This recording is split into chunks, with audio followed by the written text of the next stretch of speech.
this week there was this little girl who was walking towards me with an adult, and she saw me and was like, "Mommy, mommy." She wasn't my daughter.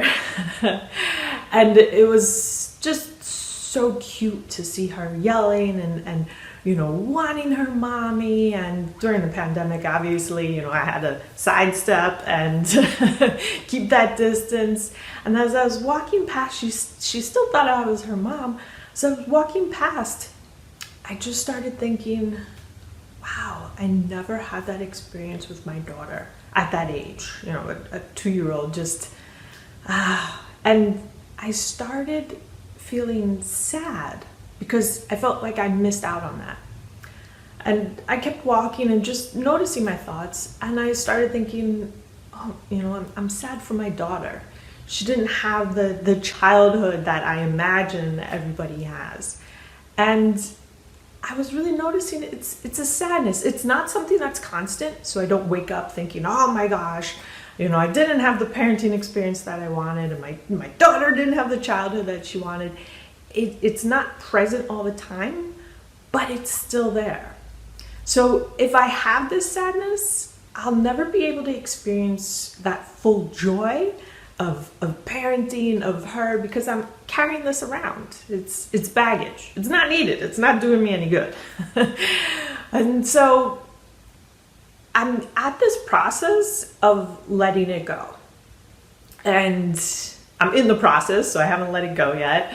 But as a parent during this autism healing journey, this is something that comes up many, many times.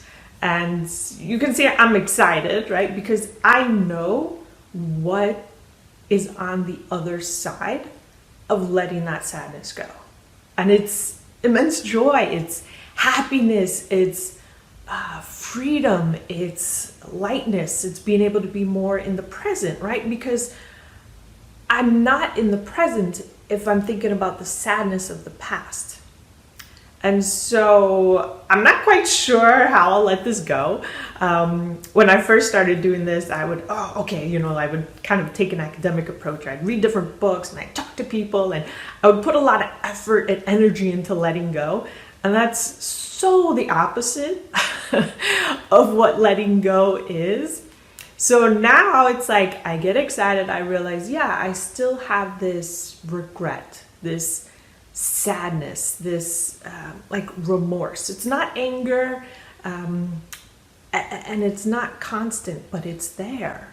And it's impacting the joy that I can have in the present moment. So the first step is really just acknowledging it, noticing it's there. I'm not concerned about how. So I'm not like, okay, how am I going to release this? How am I going to release this? I used to do that, but not concerned anymore now. I'm more relaxed into the present, and then look for opportunities that will allow me to release those things. Sometimes it's just talking with a friend, and then I realize, I'm not the only parent who has thoughts of sadness that their child didn't have the ideal childhood, right? That's actually pretty common. So there's many different ways that this will get released. And I'm sure there's aspects to parenting that you want to release too. Thoughts about the past, wanting to do things over, wishing you had more information back then that you do now. All of these kinds of things are just holding you in that past.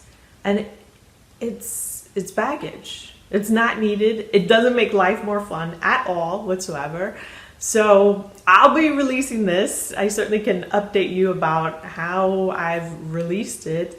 And hopefully this inspires you to start releasing some of those things that just don't serve you, and they're more than likely not true. Because believe it or not, I've had a very good parenting experience. It's been very different than what I've expected, but I wouldn't change it for anything.